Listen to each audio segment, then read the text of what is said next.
So I know this movie has been out for a while now. I didn't see it on opening weekend, but I finally got around to seeing this movie because my some of my old youth group was in town, and we decided to have a little reunion, and we were like, let's go watch Cocaine Bear. We wanted to go see this because this movie is actually based off the Bluegrass Conspiracy.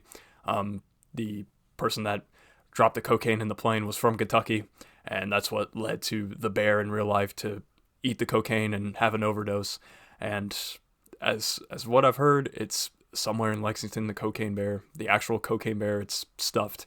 It's in Lexington from what I've heard, but yeah, it happened in Kentucky. So, and that's basically why we wanted to see this movie. You can't really make anything serious about it, so I wasn't really surprised that they were leaning more towards the comedy route, especially with this movie.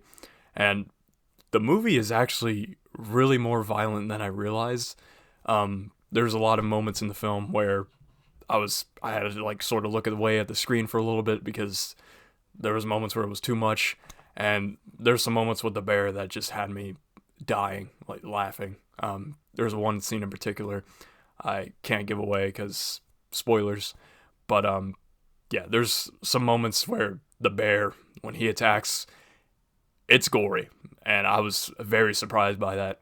And the movie itself, it's not good, nor is it bad. Like, I had a good time with the movie, but it's not really something memorable. Really, this is more of a movie that you would watch with your friends on a late night, and that's essentially what this movie is.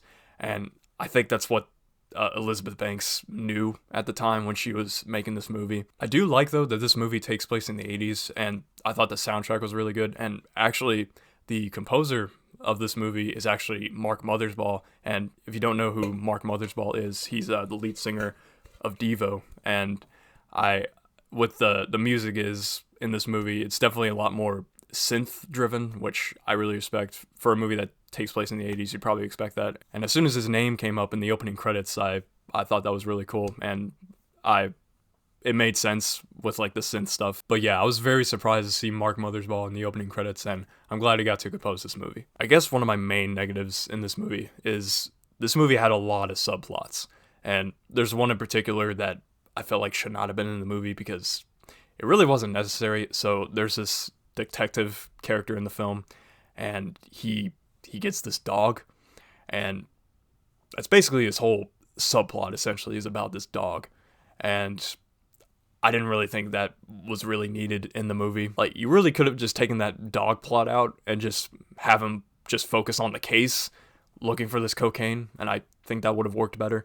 But I just felt like the whole dog plot there was just really unnecessary. Yeah, but other than that, I can't really be too harsh on this movie. Like, this is what you expect for a movie called Cocaine Bear. It's not bad, nor is it great.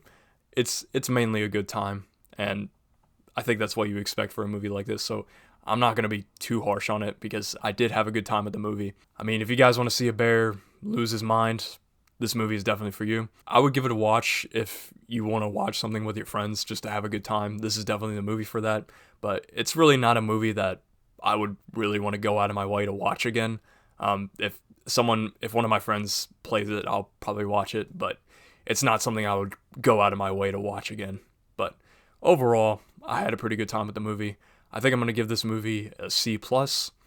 It's definitely a good time, but don't expect anything like too insane. That this movie is not gonna be mind blowing for you or anything like that. It's more of a movie that understands what it is and doesn't take itself too seriously. So keep that in mind when you watch this movie. And I'm pretty sure that's what a lot of people expected with a movie like this. So yeah, it is basically what you expect. So I would give it a watch if you're into these kinds of movies. So yeah, that's pretty much it. Leave a like, subscribe if you're new. I'll see you guys next time.